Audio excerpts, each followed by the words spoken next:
तर मी आदरणीय संजय काळीबाग साहेब यांना विनंती करतो की त्यांनी एक 5 ते 10 मिनिटांमध्ये परिषदेचे कार्याध्यक्ष या नात्याने आपण आपलं मनोगत या ठिकाणी व्यक्त करायचं आहे आणि आजच्या कार्यक्रमाला शुभेच्छा द्यायच्या आहे. आदरणीय संजय काळीबाग.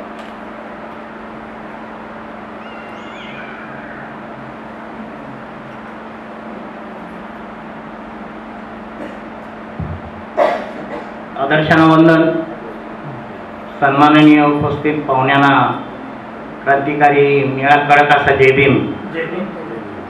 शाहीर आणि कलावंत या नात्यानं बरेच कलाकार आमच्या कार्यक्रमात बरेच लोक आले होते.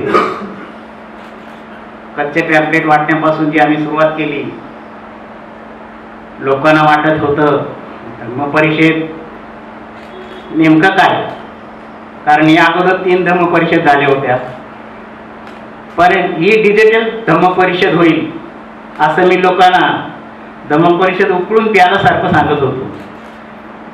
बाजवे लोकांना खरं वाटत नव्हतं. काही लोकांना असं वाटत होतं यानं खूळ लागलं.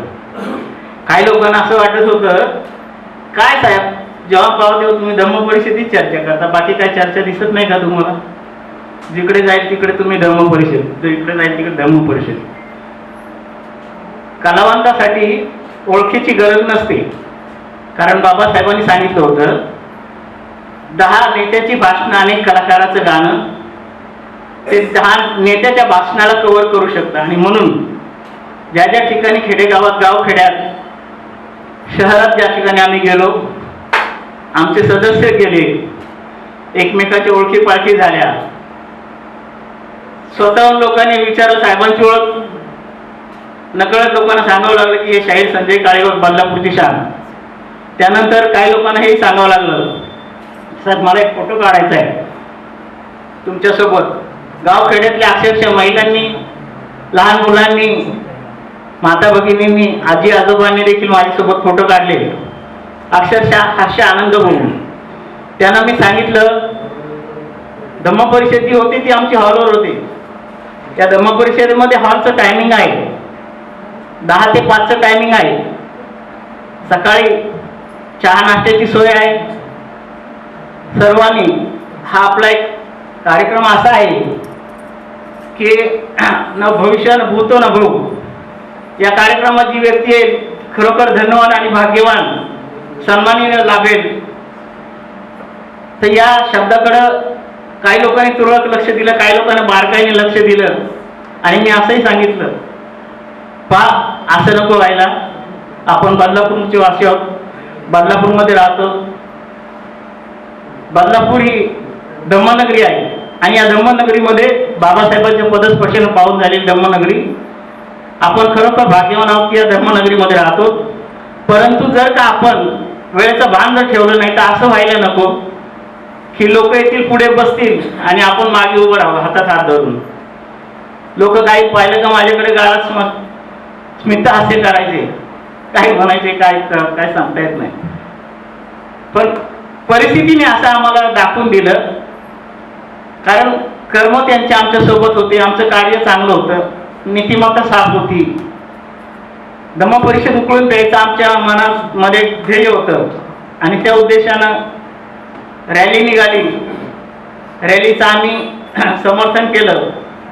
त्यानंतर ज्यावेळेस हॉलवर धम्मबंधव, धम्म भगिनी यायला सुरुवात झाली, अक्षरशः ज्या लोकांनी चेअर पकडल्या होत्या, बसले होते अगोदर, त्या लोकांना यू कॅन बिलीव्ह मी, तुम्ही माझं खरं मानू शकत नाही, ते जेवणासाठी देखील उठले नाही. त्याला कारण असं होतं मी जर जेवायला खाली गेलो तर माझ्या खुर्चीवर कोणतरी येऊन बसेल. आणि मग धम्म परिषदेला मी आलो. मी काय लग्नाला नाही आलो की माझी चेअर रिझर्वेशन नाही की मी इथे माझी जागा होती म्हणायला. आणि म्हणून अक्षरशः आम्ही पाहिलं बारकाईनं, आम्ही वेळोवेळी अधूनमधून चक्रा मारत होतो, पाहत होतो की जे लोक बसलेली होती ना ते अक्षरशः तिथेच बसले होते. धम्म भगिनी देखील आमच्या तिथेच बसल्या होत्या मांडी घालून, धम्म बांधव देखील तिथेच बसले होते. आणि आम्हाला देखील आश्चर्य वाटलं की हे नेमकं काय प्रकार घडतोय. जेवढे लोक वरती होते तेवढेच खाली होते. एवढंच नाही तर गावखेड्याच्या ज्या रिक्षावाल्या होत्या त्या रिक्षावाल्याला लोक सांगायची गौरी हॉलला जायचंय. काय तिकडे जत्रा आहे का? म्हणे जत्रापेक्षा मोठी जत्रा बघ.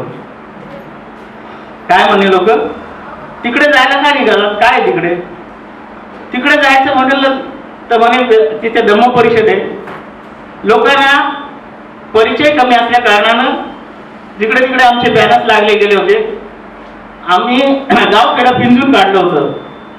अक्षरशः आम्ही पॅम्पलेट घरोघरी वाटले होते, गावखेड्यात वाटले होते.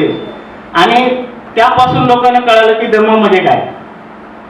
आणि स्वतः भीमराव साहेबांना ज्यावेळेस निमंत्रित केलं, भीमराव साहेबांनी बऱ्याचशा परिषदेत पाहिल्या असतील, पण ह्या परिषदेमध्ये भीमराव साहेब ज्यावेळेस आले, राजघराणं आहे आमचं, घरानं स्थान कोणी हे करू शकत नाही. ज्यावेळेस आम्ही त्यांना स्थान दिलं धम्माच्या ठिकाणी, तर त्यांची देखील तिथून उठून जाण्याची इच्छा होत नव्हती.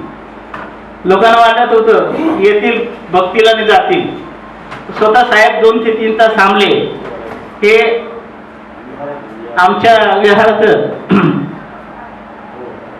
आणि आमच्या ज्या टीमचं कौतुकच म्हणावं लागेल, कारण भरपूर मेहनत घेतली होती. मी जर का अवघं काय बोलत असेल तर मला क्षमा असावी. एवढंच मी सांगेल की ही जी धम्म परिषद आपली झाली 4थी, तर 5वी धम्म परिषद जी काय होणार आहे ती नॅशनल इंटरलाइट डिजिटल होईल. आणि याला तुम्हा आम्हा सर्वांचं सहकार्य असावं आणि असंच असू दे अशी तथागताचरणी प्रार्थना करतो आणि माझे 2 शब्द मी नमूद करतो.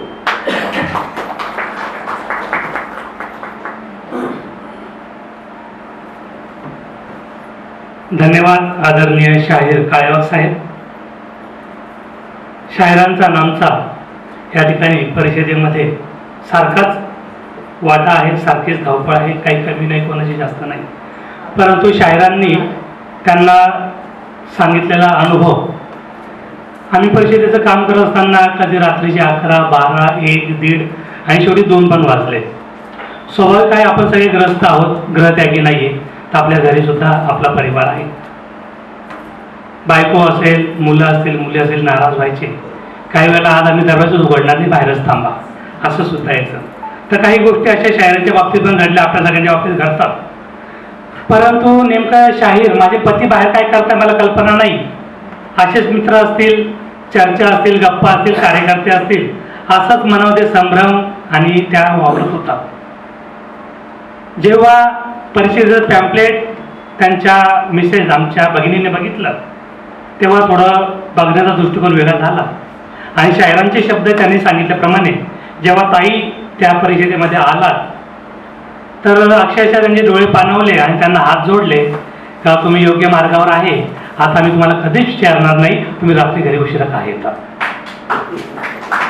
म्हणजे सगळं स्वरूप वगैरे बघून हे त्यांचाच अनुभव त्या ठिकाणी त्यांनी सांगितला. आणि ते बोलले मी मित्रांसोबत ओळख करून देतो, मला कोणाशीच ओळख करण्याची आवश्यकता नाही, हे सगळं जे चित्र बघितलं हे माझ्यासाठी स्वर्गापेक्षा कमी नाही आहे.